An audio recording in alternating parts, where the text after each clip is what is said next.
Okay, welcome back to the Questionable Calls podcast. Been a couple of weeks for us.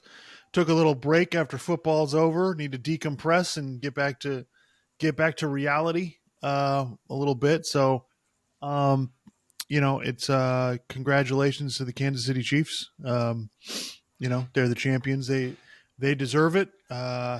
I'm not going to. As a matter of fact, that was the kind of thing I forgot. That's what I wanted to lead with. So I'm not going to go through decision making about the Super Bowl. Like we're past that. Whether they should have taken the ball first in overtime or not, or whatever. All of that nonsense. But Clark, what I wanted to hear from you was about the. You can feel it, Clark. The Tom Brady fans and the Patriots fans, they're getting a little feisty. You can feel there's a little bit of anxiety going on where they're like, oh man, Mahomes might catch Brady. And then, you can tell by how vehemently the Brady fans come back at you.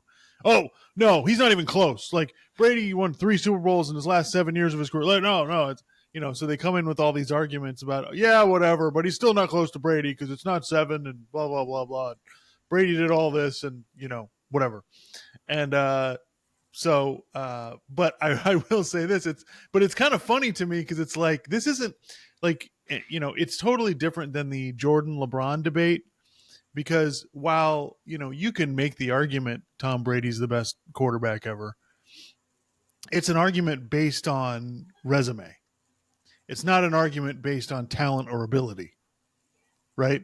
And if you watch any of this Dynasty documentary that's on, I mean, it wasn't like they were like Tom Brady was hanging on to the starting job at certain points in that first season he was playing. So it makes me I find it fascinating that someone how dare someone challenge the Brady mantle when I think this is objectively true. I don't really think this is much you can argue. Patrick Mahomes is a better football player than Tom Brady is. Yeah. Maybe he doesn't have the resume, but he has significantly more talent. Okay, Well, he's like won 2 MVPs in his first 6 years starting. Brady didn't win an MVP for, uh, I'm trying to remember, 7 or 8 years or something like that. I can't remember how yeah, long it was. But yeah, so that just goes. I mean, Brady wasn't going anywhere close to winning league MVPs for a while. Mahomes just right out of the gate throws 50 touchdown passes. Um, so now maybe you could argue, well, maybe if Brady had, because Mahomes had Tyreek Hill and Travis Kelce in their prime, but yeah, I mean, it's just objectively true. I mean, it's the same thing if well, it's like who's a better thrower of the football, Joe Montana or Dan Marino? Well, it's clearly Dan Marino. I right. understand that Montana has a better resume, but I mean, just watch both of them throw the ball. I mean, come on, it's totally clear. So yeah, this will be kind of interesting because it's kind of like, I mean, it's somewhat similar to the LeBron Jordan debate, but it's different because Mahomes just right out of the gate like wins a Super Bowl his second year starting, and he's already got 3. LeBron, it took him a while just to win 1.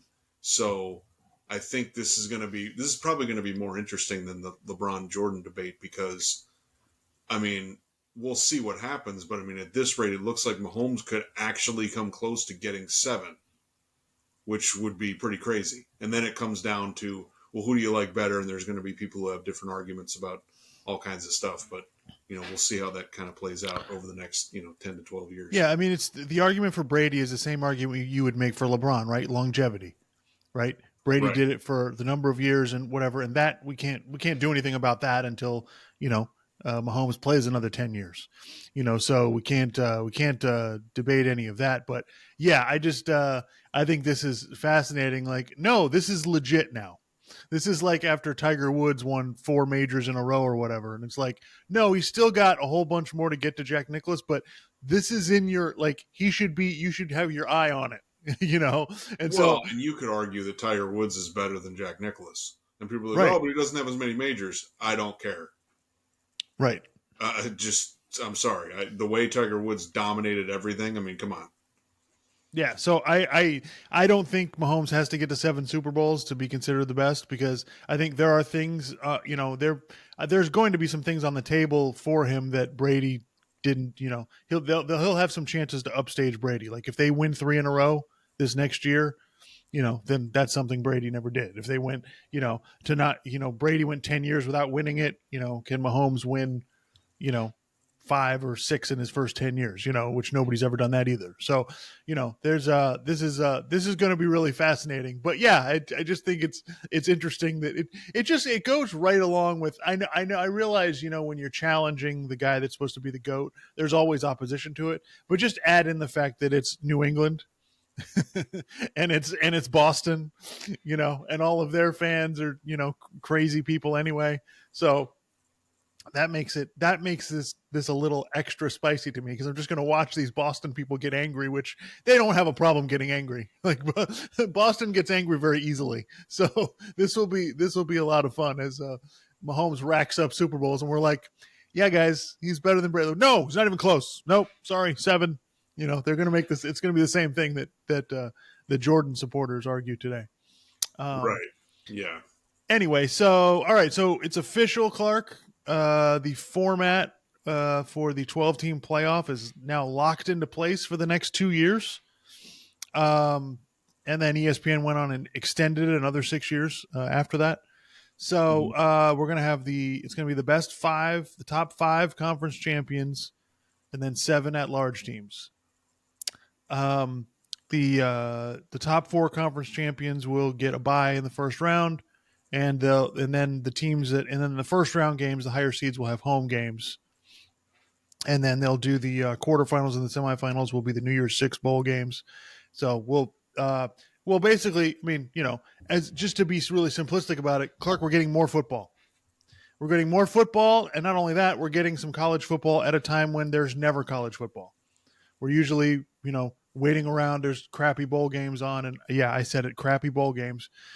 For the first week and a half of the bowl season, and we don't get any like meaningful college games. It's usually we're used to like taking a month off before we get to watch any college games, and now we're going to get a whole bunch more.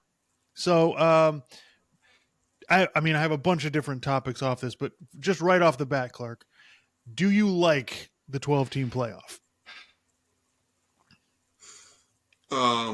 So, I would have preferred they stuck with 4. I just think that preserves the regular season, and there's only a few teams that are really good enough to win the national championship. So, yeah, I would have preferred they stick with 4. But the 12-team playoff, it's going to be fun. I just think the regular season is not going to be as interesting, but it'll still be good. I'm not. I don't know. I'm not up in arms about it. I'm not really upset about it. It is what it is. They're moving to this, and it'll be good. It'll be different, but it'll be good for what it is. Do you think other people want this? Like let's narrow it down. A lot of other people want this. A lot college of football fans. Do you expansion of the playoff for a long time? Right. Yeah, I was going through this, just kind of reading some stuff before we came on here, and there seems to be, like, I was watching, I think it was Josh Pate. I think he's on one of the, I can't remember which. He's got his own YouTube podcast or whatever, and he comes on a bunch of different shows, so you get to hear him in different places. And he was basically saying, like, he was making the argument that I disagree with, that college football was fine. Like, it was fine. We didn't need to do the BCS. We didn't need to have a 4-team playoff. Like, I loved college football the way it was. We don't need to change it. And I'm sorry, I disagree with that. College football was not fine the way that it was. The postseason was a joke. It was the worst. Like, looking on some Reddit boards and stuff, I know that's not the end all be all, but somebody posing the argument, college football had a great postseason. No, they didn't. Like, I'm sorry, I don't know what you're talking about. Like, this, the idea that there was this great, these bowl games were fantastic and we were all clued in. No, let me tell you when it was great. And I was looking at this with the bowl games, Clark. It was great when all the games run January 1st. Then it was fun. Once they started spreading it out and adding these ridiculous amount of bowl games, it got out of hand. Now, I have some numbers on the bowl games, but I'll go over that in a minute. I think college football there was a clear opportunity for college football, which is the second most popular sport in this country. Okay. When 20 million people watch the Alabama-Michigan playoff game, that tells you, where it's at. It's getting better numbers than everybody except the NFL, and yet you would think college football thinks they're a niche sport or something because of the way that this is done. It's like, no, we're going to take a month off and then we're just going to play 3 games. That's what we're going to do to decide the champion. So I think I don't understand anybody saying we don't want this, because all the people, first of all the college football fans that loved it before, they ain't going nowhere. Like, the idea that we're going to lose people, no, we're not. We're going to get just as many people to watch these games, if not more. And as a matter of fact, when we get these playoff games in, we're going to get more casual fans in here.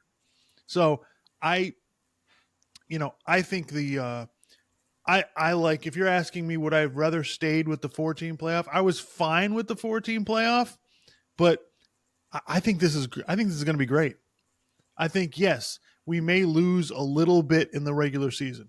And specifically to the regular season point, I think the conference championship games are going to be worth more now. They're going to be everything now.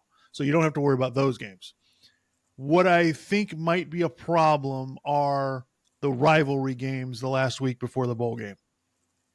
Because the way this is going to work, there's no divisions in the conferences now. So you're going to have less teams that have clinched the getting to the conference championship game before the last week. That's not going to happen as often, but it's still going to happen. So yeah, you might have a Alabama-Auburn game that doesn't mean as much. But here's my thing with that, Clark. Like, it may not mean as much nationally or to casual fans watching it, but Alabama and Auburn, when they play each other, they're still going to play their ass off. When Michigan plays Ohio State, they're still going to play with everything they've got to win the game, right? Now, if teams start going, all right, we're going to opt out of this game because we're already here and we don't want to get anybody injured. If that starts happening, then yeah, that's a problem that needs to be addressed. Right. But my argument would just be, I think the positives far outweigh the negatives. There are some negatives, but I think the positives of that, more games, more good games, more games on campuses, I think that by far outweighs inclusivity. We get to see more teams, more matchups that we wouldn't normally get to see. We get football. We get college football in mid-December that actually is, meaningful with really highly ranked teams. So yeah, I just think the positives outweigh the negatives, and I'm in. I think this is going to be great. Yeah. As for do the positives outweigh the negatives? Probably. I guess we're going to need to see it, but I mean, look, it's just going to be different. It'll still be really entertaining. I'm still going to watch. So I guess in that respect, then it's fine. Yeah, and you're right. Some of the regular season games won't mean as much. They will still matter. They'll still mean something, but they won't mean as much. And so yeah, Right. that could be an issue. But I think that we may run it. We'll see what happens this first season, but I just don't think we're going to run into that many situations. And I think it's only going to happen in November. The first 2 months of the season, or the 3/4 of the season, I don't think we're not going to be in that situation, because you're going to need to win. One of the other negatives would be, like, if you make the conference championship game, right, and you're barely in the top 12 and you lose, right, you might end up playing in a conference championship game and that causes you to get kicked out of the playoff. So, but I think that's a minor problem. Like, if you're barely ranked in the top 12, you probably ain't winning the championship anyway. So I don't think it's that big a deal, but that was something that I read that I hadn't thought about. And I just want to address this on bowl games. The argument has been put out there, and for the last 10 years of the 4-team playoff, is that the 4-team playoff has ruined the bowl games. And I think there's a decent argument. Okay, maybe that's part of it.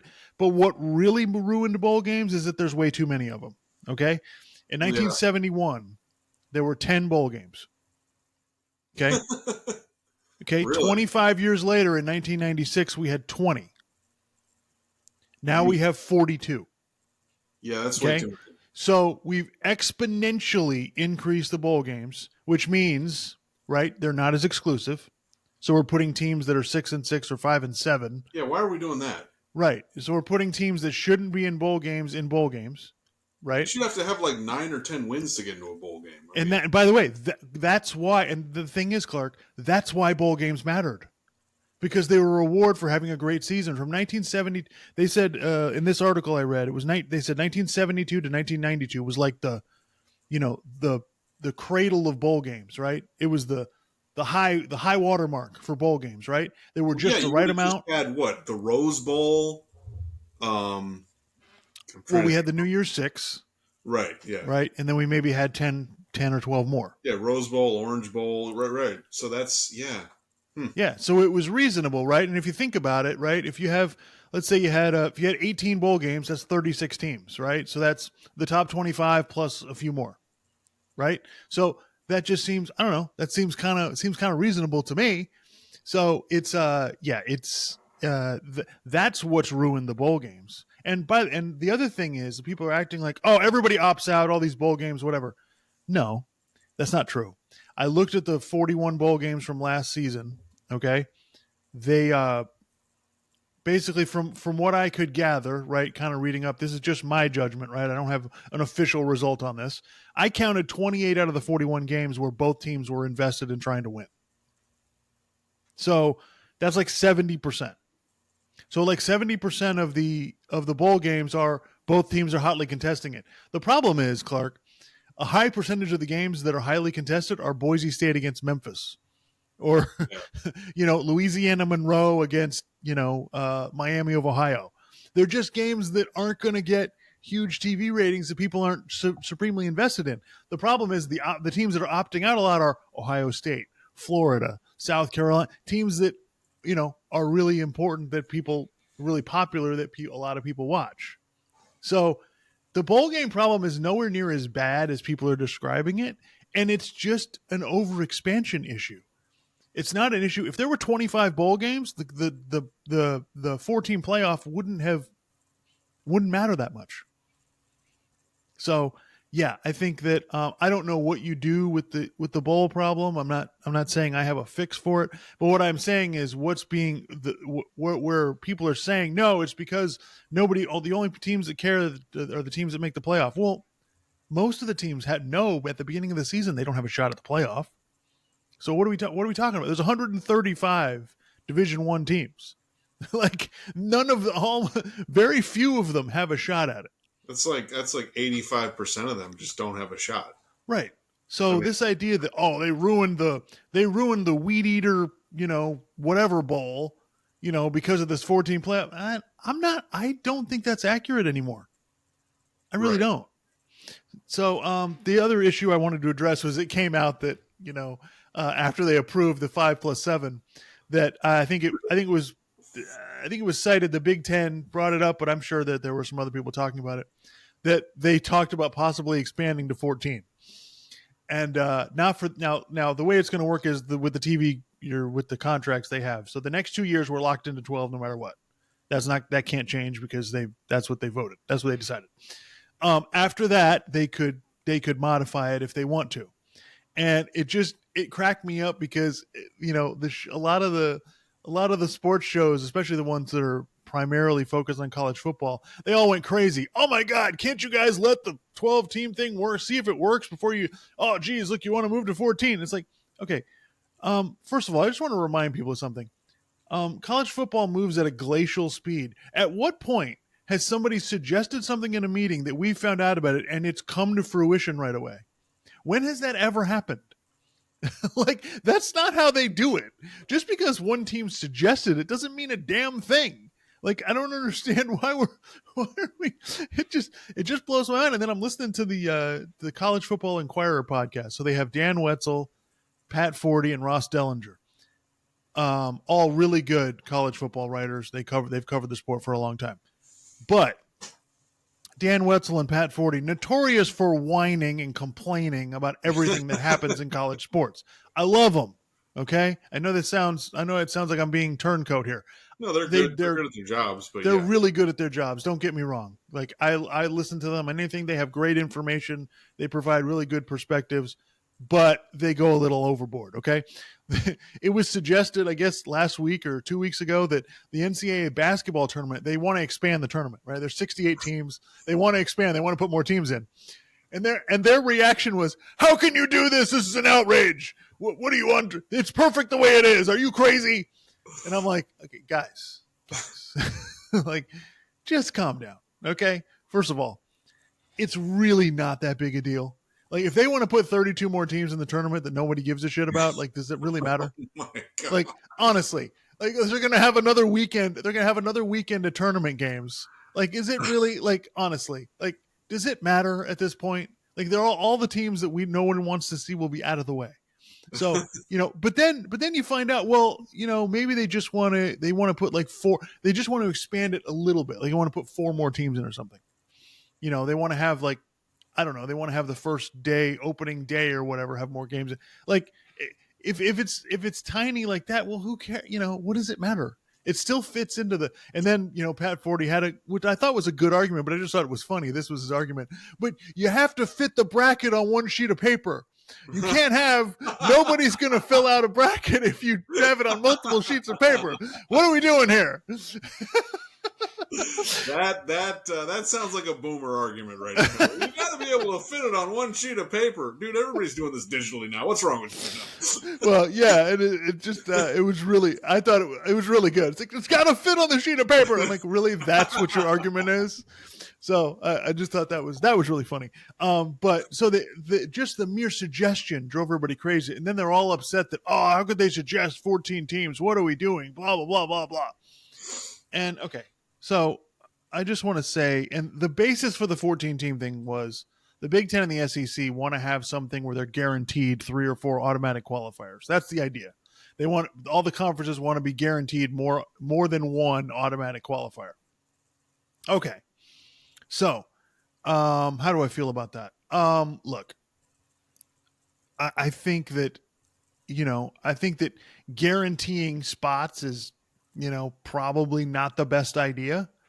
But this is what I will say, Clark. So 2 conferences, right, are running, basically they're the big dogs, right? Those are the teams that bring in the most money, that have the most influence, blah, blah, blah, blah.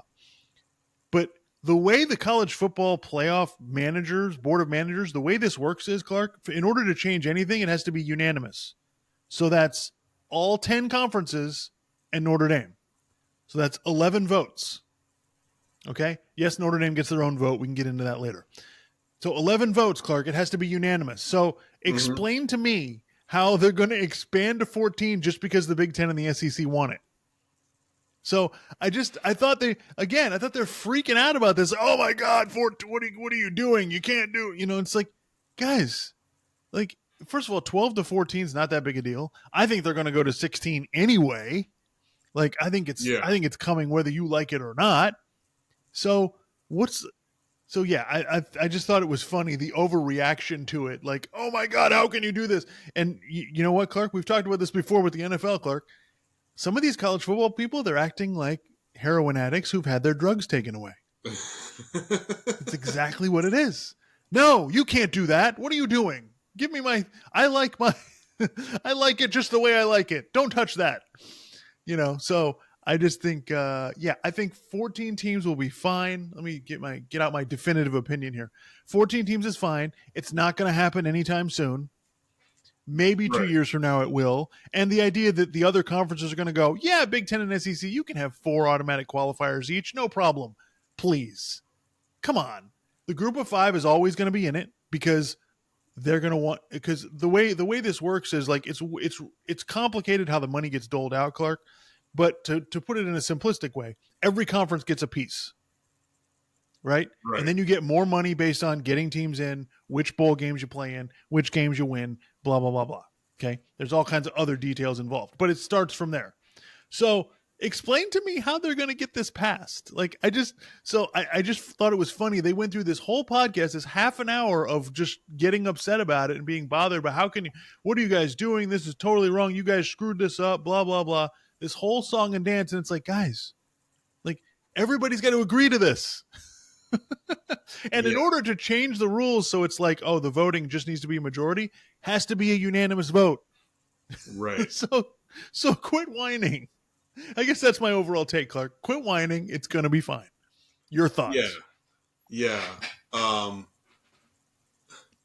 Yeah, I mean, it's basically at this point we need more good games, and the playoff is going to deliver that. Right. So I think I think people just need to kind of get on board with it. I think there's some older school people who are just kind of like, well, I liked this and this and this, and it's like, well, okay, that's fine. I mean, I understand that, but at a certain point, it's like I don't know what to tell times change. I don't know what to tell you. There used to be 10 bowl games, and then there became 42. So you know what? It's like things change over time, and there's a lot of money going into college football, and there's a lot of money to be made. There's a lot more money to be made as they keep expanding the playoffs. So that's kind of the direction they're going. So, and we are really interested in it, and we watch a lot of it, which actually plays a part in all the interest that it gets. So I just it's funny to me. I mean, I remember everyone complaining about the BCS, and then they complained every year about the 14 playoff, and they kept watching every year.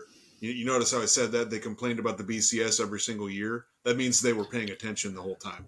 And then the Right. next year, and then the next year. So even though they were complaining about it, they're still watching. So you know, Yeah, exactly. So yeah, I just thought that was interesting. And my overall thoughts: look, it's going to be fine. Like it'll be perfectly fine. There'll be college football played. It'll be exciting. There'll be more teams involved. It'll be fine. The Big Ten and the SEC are not going to take over the sport and knock everybody else out. It'll be fine. yeah, The last thing I wanted to just touch on was, this talk about Notre Dame. So, Notre Dame is not in a conference. So basically, the trade off for Notre Dame is that they can't get a first round bye, or one of the automatic qualifying spots. So they've got to be ranked somewhere in the top 12. And but the trade off is, Clark, they don't have to play in a conference championship game. So they're going to get an extra week off before they play. If they make the playoff, they're going to get an extra week off that the people who go to conference championship games are not going to get, right? And they'll probably, in all likelihood, if they're in the top 8, they'll get a home playoff game. And let's say Notre Dame is ranked in the top 4, well, they'll get the 5 seed. well, Well, the other thing I want to point out is I understand it's like you got to be okay. We're saying they got to be ranked somewhere in the top 12. Well, actually, I mean, some of the conference champions are going to be ranked that high, right? Okay, so that means technically, if you're ranked maybe in the top 15, you could still get in theoretically, possibly. Or wait, am I? Wait, no, hang on. no, because I mean it's really top 11 because you got to consider the group of 5 teams going to probably get the 12th spot. So you really need Oh, to be okay, in the top 11. But no, the conference champions okay. would probably be now. There could be a year, Clark, where like in the ACC of the Big 12, the conference champion has been ranked outside the top 15 for whatever. They would get an automatic. So right, and that's going to happen. Like I'm not saying every year, but you're right. There's going to be Yeah, some teams that get automatic bids that aren't even in the top 12. So it's funny how everybody conveniently forgot about that. That right. that scenario could happen too. But I think the funny part was like, oh well, is this? And the immediate reaction is to people who don't understand what they're talking about is, well, Notre Dame's got to join a conference now. I mean, look at that. And it's like, no, actually, this is perfect for Notre Dame because they've been in, like, if you look back at the last 10 years, they were in the top 12 like 8 out of the 10 times. So Yeah, Notre Dame's in a perfect position, to get into the playoff pretty much every year. And if they end up ranked really high, like the higher seed you get, the better off you are. And by the way, just to point this out, like, kind of looking at the way the bracket will work out, if you get the 5 seed, Clark, that's a pretty good place to be because in all likelihood, right? Well, you're getting a home game, number one. It's going to probably be against the group of 5 team, right? So you're going to win that game. Like that shouldn't be that hard to win with the talent they have, right? And then if you're the 5 seed, the way it's like an NCAA tournament bracket, so the 5 seed ends up playing the 4 seed after that. So you're playing the worst of the conference champions, if you win that game, and then you're in the semifinals. So, so it's funny to me how quickly people got that wrong. No, Notre Dame is in a perfect position. There's no reason for them to join a conference. They're perfectly positioned where they are. And my argument about Notre Dame has been the same. until the money they could get from a conference becomes so exorbitant that they can't pass it up, then they'll do it. Until then, they've got their own TV deal. Yeah. They get their own TV deal from NBC, and they get the part of the ACC deal because they play a bunch of ACC teams. So, yeah, Notre Dame will be just fine. Are they going to win the national championship? No, probably not. But yeah, probably not. That's okay. There's a bunch of teams that are going to make the playoff all the time. Ole Miss, Penn State, that aren't going to win the national championship. So Right. It's all good. But yeah, wrapping it up. Look, I think I'm in. I think this is going to be really fun, really exciting. I'm happy to get more good games, and that's what I'm in it for. Now, is it going to suck if Michigan-Ohio State game ends up being kind of pointless because it doesn't matter who wins? Yeah, that might suck a little bit, but I think it's a fair trade. Next thing I wanted to jump to was the NBA All-Star Game. And Clark, we always talk about this. What a disaster! Oh right. God, it was so awful. Oh, things that we talk about every year, Clark. Like it's the same thing every year, and yet people can't help but fall for the same trap. They continue to complain about the same thing. The Super Bowl halftime show, right? Every year, it's I didn't like that. I didn't think this was blah blah blah. Meanwhile, the Super Bowl halftime show has been pretty much the same for the last 25 years, probably. Pretty much the same thing. I mean, we got younger entertainers now. We're not putting old guys sitting at a piano anymore, but it's basically been the same kind of deal. And then every year, everybody's like, "Oh, I didn't like this, and I didn't like that." And it's just like, guys, it's a Super Bowl halftime show. The acoustics are never really very good because it's in a stadium.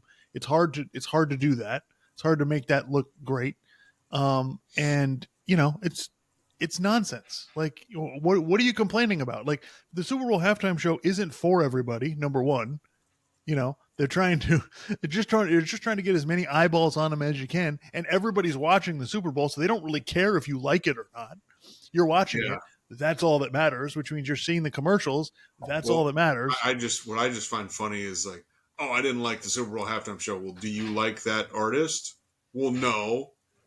Well, okay. Like, dude, I don't spend money and go to a concert of someone I don't like and then leave the concert and be like, oh, that was terrible. Like, right. They're basically playing their greatest hits. Whatever artist it is, it's like 4 or 5 of their best hits, of their careers, and that's what they're playing. But by the same token, Clark, so every year we deal with that.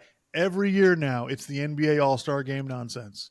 Oh, the All-Star Game's terrible. Why doesn't anybody play hard? They don't play any defense. What the hell's with these guys? Why are we blah, blah, blah? We got to get rid of this, all this crap. And I just want to put it out there. Listen, I'm 44 years old. I've been watching the All-Star Game since the late 80s. Okay? All I can say is I don't remember the All-Star Game ever being super competitive.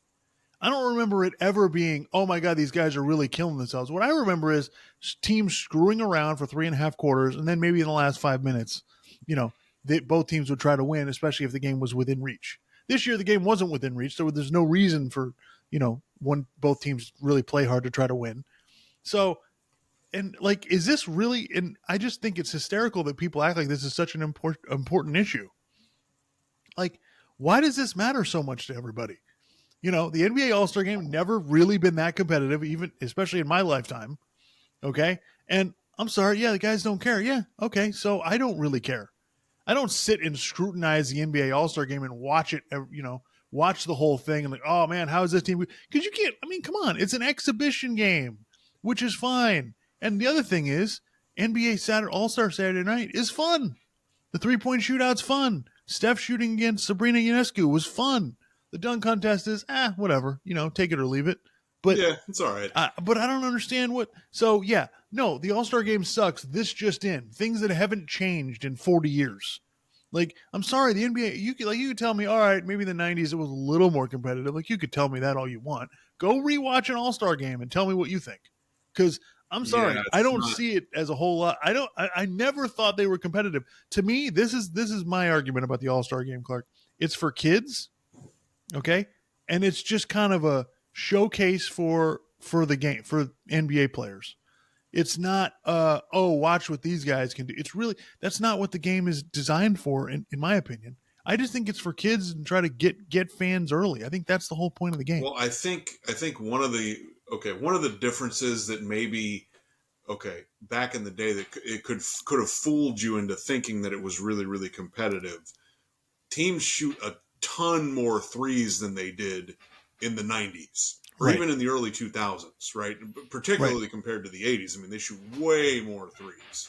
And, you know, if teams are shooting a lot of threes, it can look really bad, right? Especially if you're looking for, oh, I want to see people actually looking like they care or whatever. It looks better when people are driving toward the basket, you know?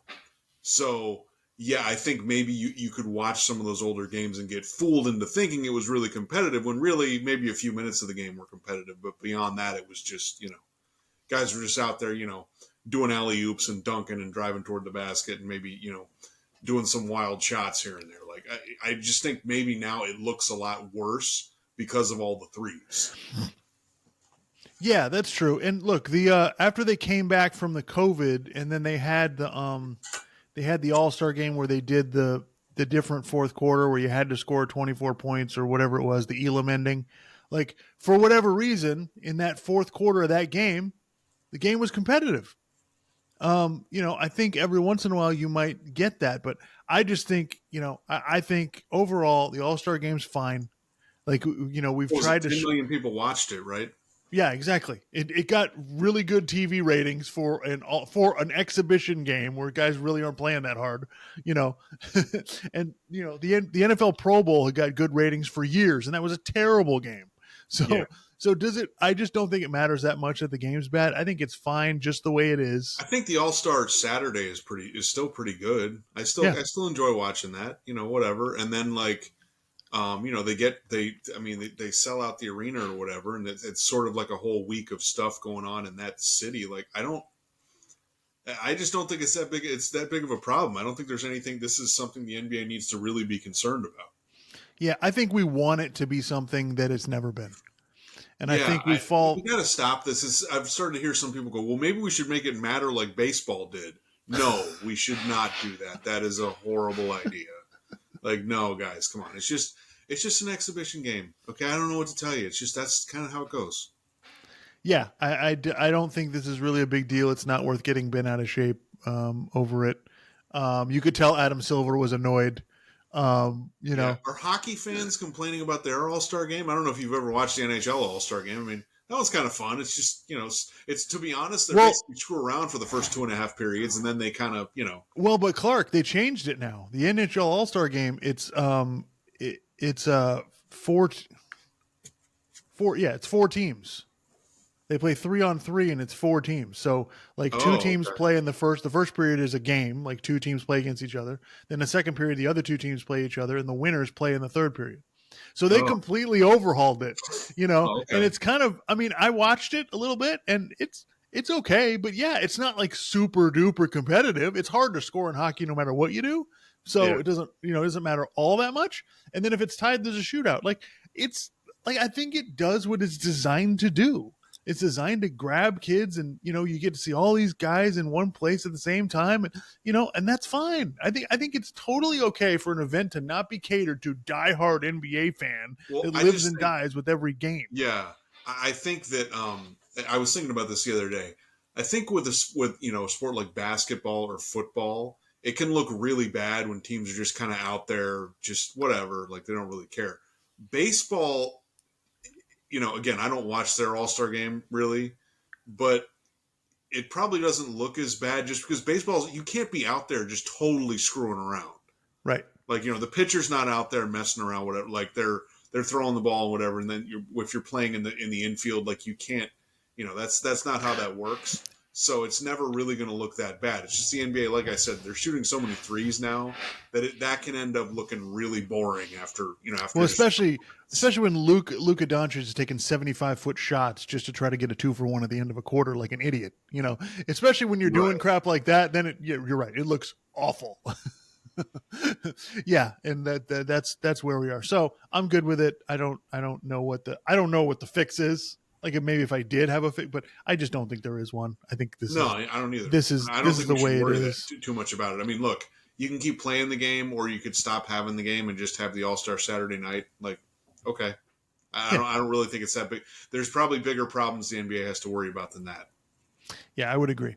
The other thing, just as a side NBA topic, so JJ Redick kind of lost his mind this week on First Take.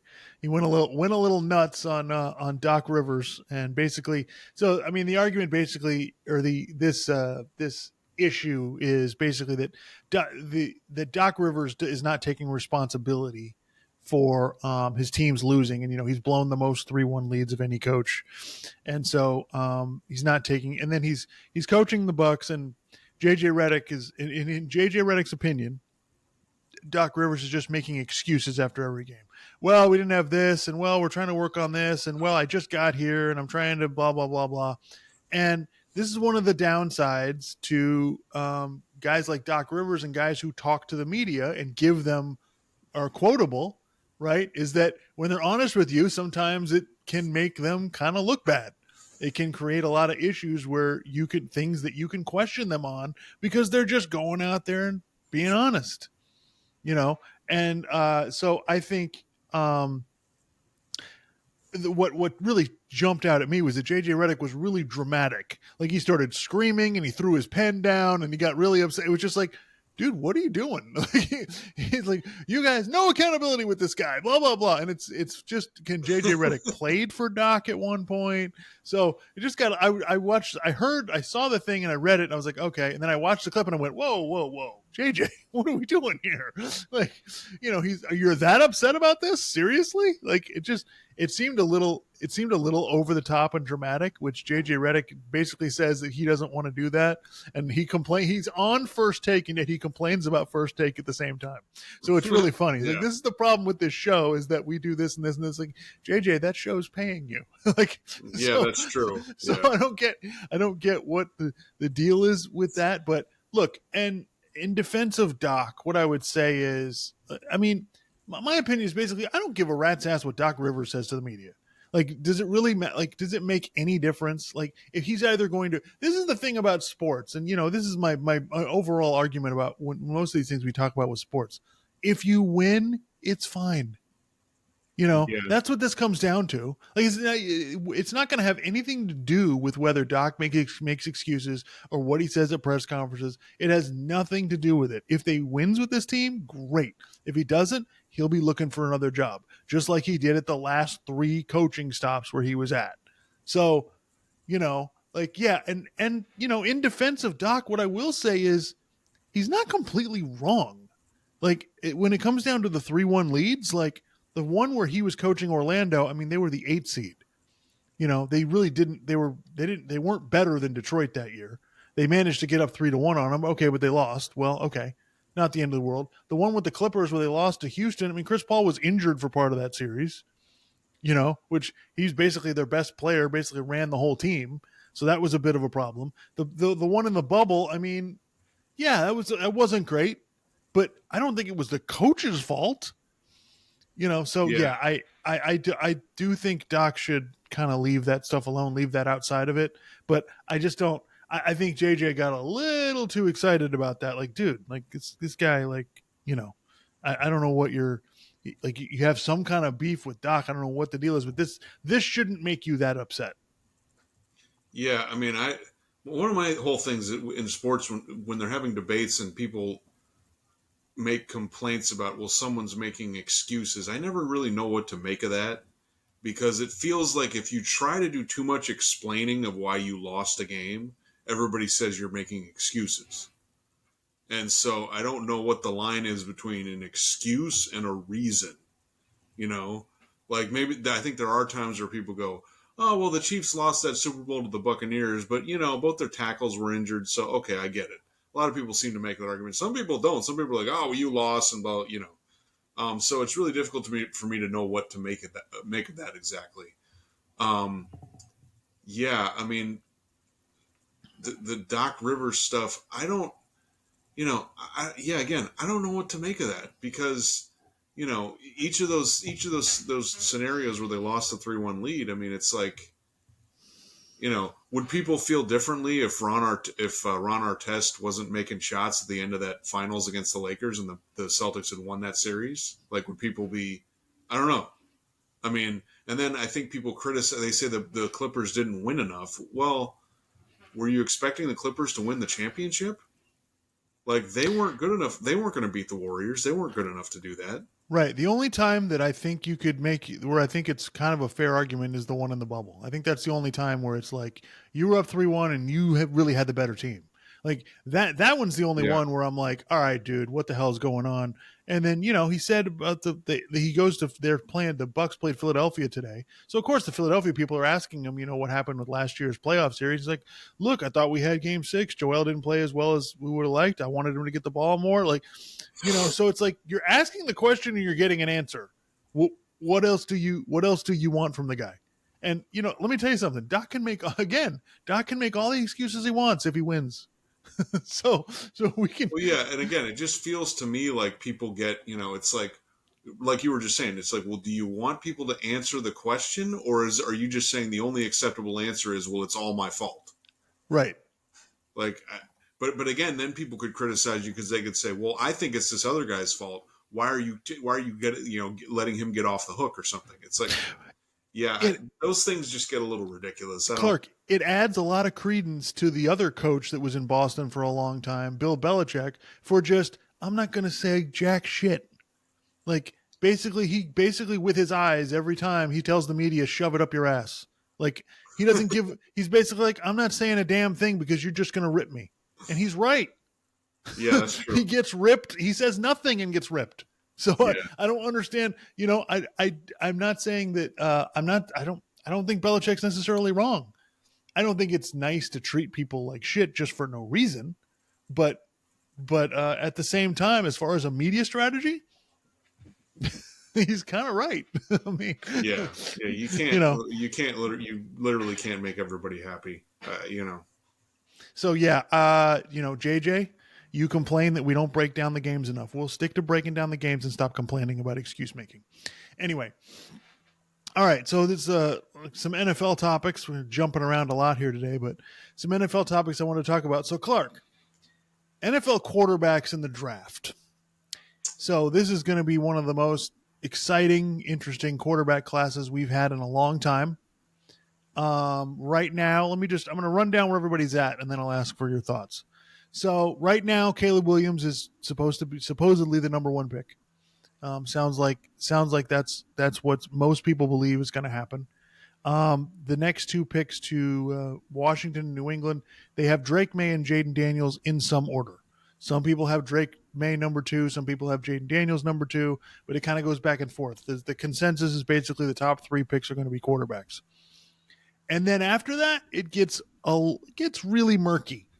The J.J. McCarthy from Michigan has been moving on up, like the Jeffersons, just moving up the draft board. You see a lot of people having him in the top 12, top 15. There's talk of people. He's a winner. We'll get to that. There's talk of him being, teams trading into the top 10 in order to get him. So yeah, he's kind of flying up the draft board, and that's kind of interesting to me. Meanwhile, from everything I can see, most mock drafts have Michael Penix and Bo Nix like in the second round, or late in the first round. You would think. I don't know if that's going to hold. If they're up. second, I feel like they'll end up moving up. If they're second round picks, well, first of all, if you're projecting a quarterback in the second round, a team will trade into the first round to get him late in the first round. That's usually what that means. But anyway, so that's kind of the top 6 right there, and yeah. So and then the Bears have a decision to make at number 1. Obviously, are they going to take Caleb, or are they going to trade the pick and take Justin Fields, or trade the pick and take another quarterback, whatever. So.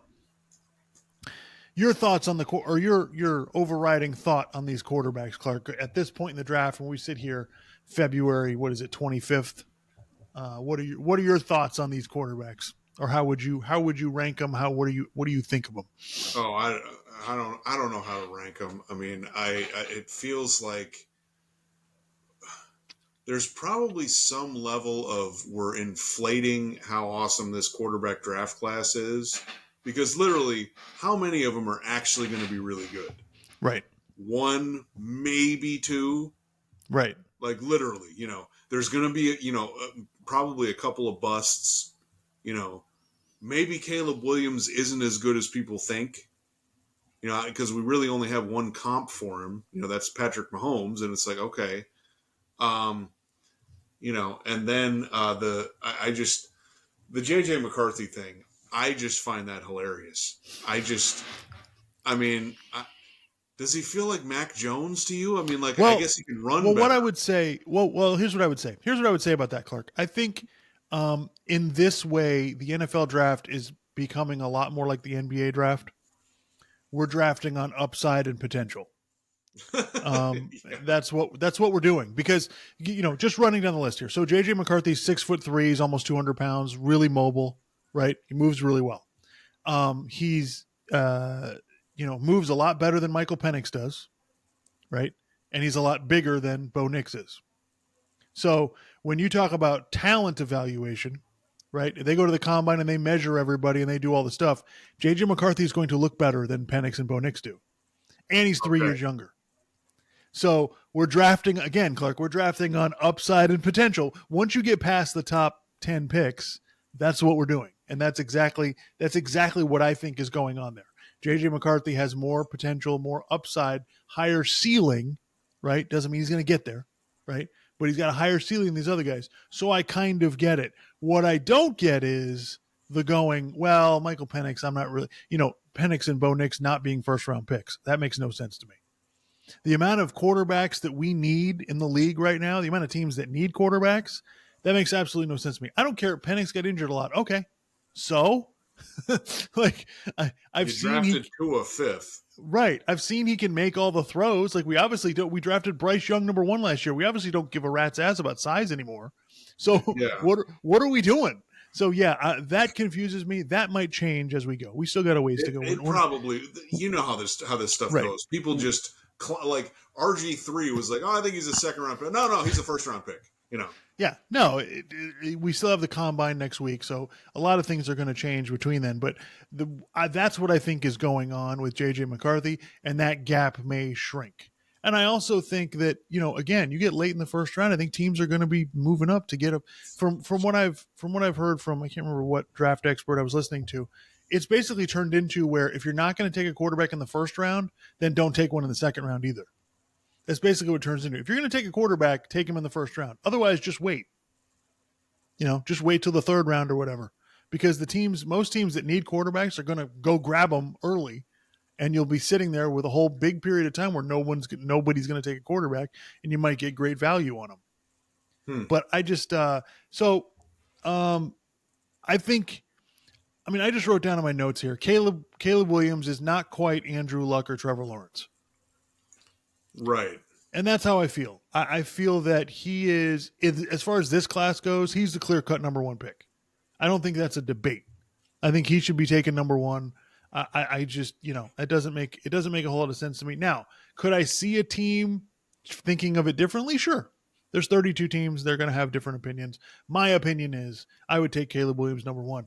I don't think he is as much of a sure thing, as these other guys do. The comp being Patrick Mahomes is kind of scary because Patrick Mahomes went to Andy Reid.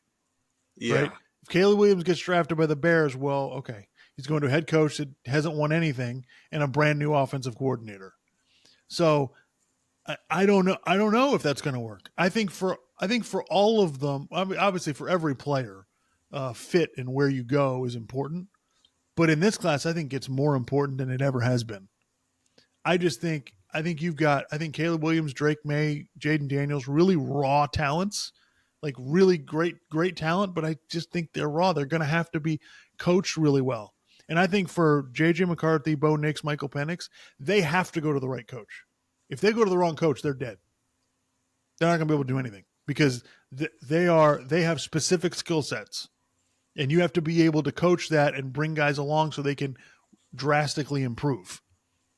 And right. I just don't like, we've talked about this before. There's just not that many NFL teams that know what they're doing. Yeah. So that kind of worries me. I think, and I've thought this for a long time, I think when they go to the combine, Drake May, Jaden Daniels, JJ McCarthy, they're going to look better than Caleb Williams does. Yeah. I hate to break it to you, but they just are. Caleb Williams is 6'1", like 215. He's the same size as Sam Hartman from Notre Dame. Yeah. Now Caleb Williams is obviously a much better athlete. I'm not comparing those two, but I'm just saying, like, this is not, it's not a shoe-in. I would take him number 1, but that doesn't mean he's a shoe-in.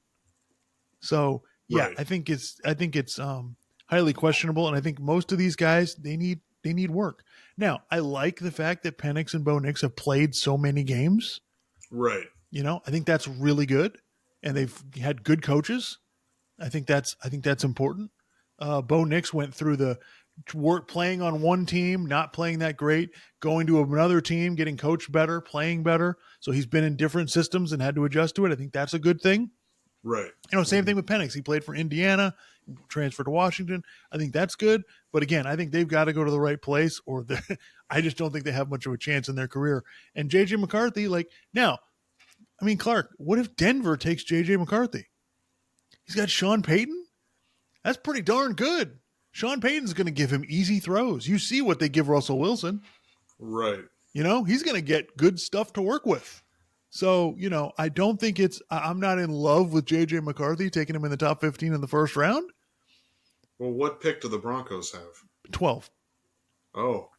Oh. Yeah. Okay. So, you know, I don't think that's unreasonable. You know, I think if he goes to the right team, I think Caleb Williams on the Bears, that could be a problem. What if the Patriots take JJ McCarthy? Right. Yeah, that's a problem. That's not good.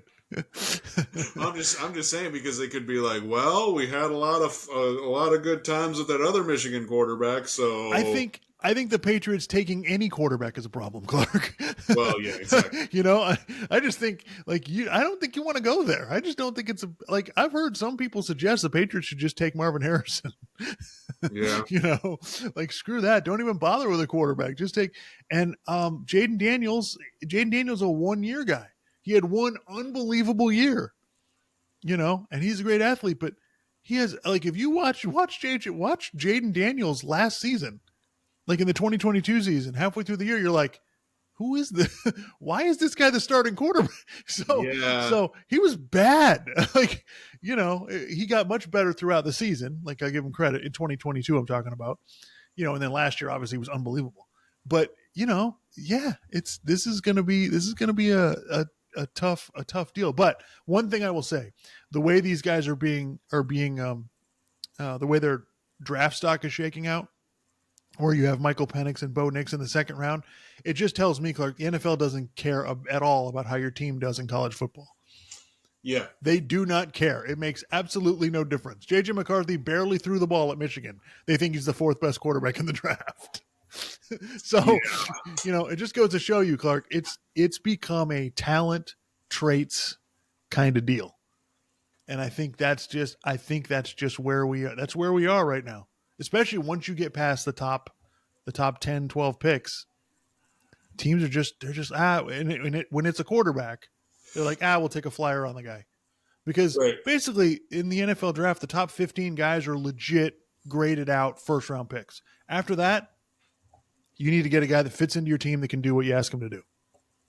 Right. So, let's talk about Justin Fields before we get out of here. So, there has been a whole lot of talk the past month, this month since the Super Bowl, about Justin Fields and what the Bears could get for him. Should they trade him? Should they not? What team should they trade him to? You know, all of this stuff. Justin Fields came out the other day. He's like, look, I just want this to be over. Like, whatever it is, make a decision, whatever it is. I don't have control of it. I'll do whatever, you know, whatever they tell me to do. And yeah, it blows my mind, Clark. It's just, I think this is really being force fed by the media big time. Like, it's coming out that, they could get a first round pick for Justin Fields. And I'm just shaking my head going, really?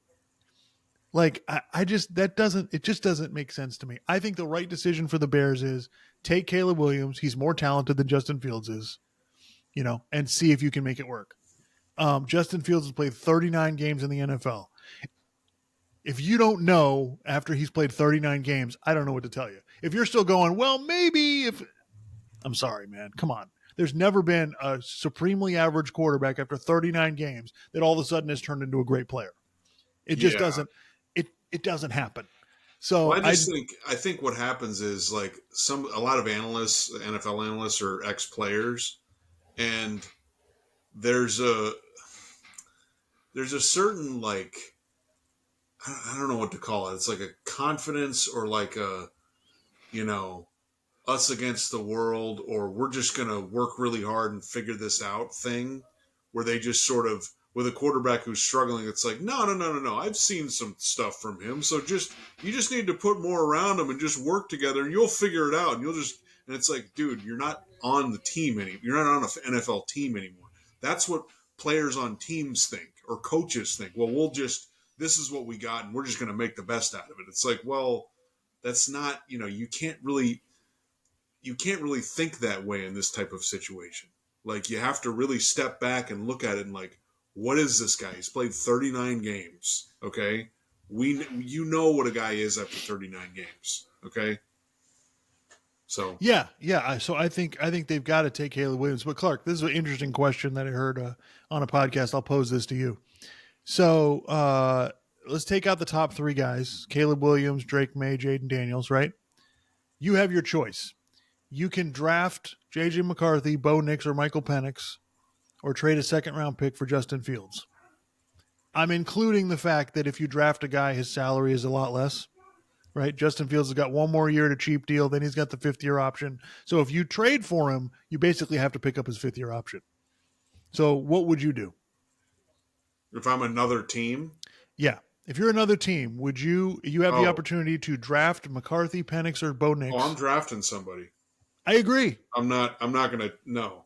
Especially because there's too much unknown with Justin Fields, and then you got to move him into a new system, and then you basically you're going to have to pay him. But what if he doesn't get any better?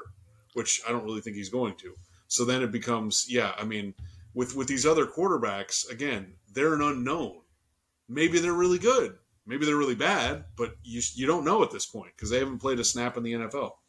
Yeah, I totally agree with you. To me, it's like this is insane. This is insanity. Like you're basically giving Justin Fields a 1-year tryout, and then you're going to have to draft a quarterback next year, and the quarterback class next year is nowhere near as good as this one. So to me, it's just I was listening to the Ringer NFL draft show or whatever, and they were all like, "Yeah, let's get Fields." And I'm like, "What do you?" I don't understand what you're talking about. Like, what are you doing? I don't know where this came from. I don't know why people are just so like, well, just get some talent, just get Justin Fields and everything. It's like, where did this come from? I don't, right. Are you guys not watching him play? Like, I don't, and again, I thought Justin Fields would be better than this, but we've seen him. Yeah. And Clark, here's what I think. I look at it like this. I'm not giving up a second-round pick for Justin Fields. I'm sorry. I can draft a starter to my team in the second round. I'm not doing that. I just think Justin Fields, you need to, I don't know what they can get for him, but I feel like he's a backup quarterback. Right. I mean, yeah, I totally agree. I would not trade a second round pick for him. I think Justin Fields should get a job somewhere, be the starter. I don't know. But my argument would be, why can't Justin Fields just be like Baker Mayfield? Right. They basically got him for nothing. If he has a year like Baker Mayfield just did, then they'll give him a contract. But that's how I look at him. I look at him as a project. Maybe he can come to another team and be awesome, and maybe he can help a team that's kind of in the middle, right? Maybe he can help a team like that. That's how I see Justin Fields. I might give up a 4th-round pick for him. I'm not giving up a 2nd-round pick for that. I just think it's delusional that teams are like, oh, we'll give up a 2nd-rounder for Justin Fields. Why the hell would you do that? Right. I just if I can get him cheap and I'm a bad team and I got nobody, okay, then I'll do it. Right? If I'm Atlanta, if I'm not going to draft a quarterback in the 1st round, which I think they should, but yeah, to me, the option is draft a quarterback, grab the lottery ticket. Yeah. I don't really understand why. I mean, Atlanta's starting over with a new coach. You want to bring in a guy who's just struggled for 3 years. That doesn't make any sense to me. Yeah, and listen, again, nothing against Justin Fields. I think if he goes to the right situation, he could be a productive player. But is he going to be like a high-level starter in the NFL? I just don't see that happening. I think that the ship has sailed on that. High-level starters, you can see it in the first 3 years. It doesn't just come out of nowhere. So, I think it's hysterical to me that these guys are all reporting, oh, they can get this for Justin Fields. They can get a 1st-round pick for him. That just seems like crazy town. I don't know what planet they're from.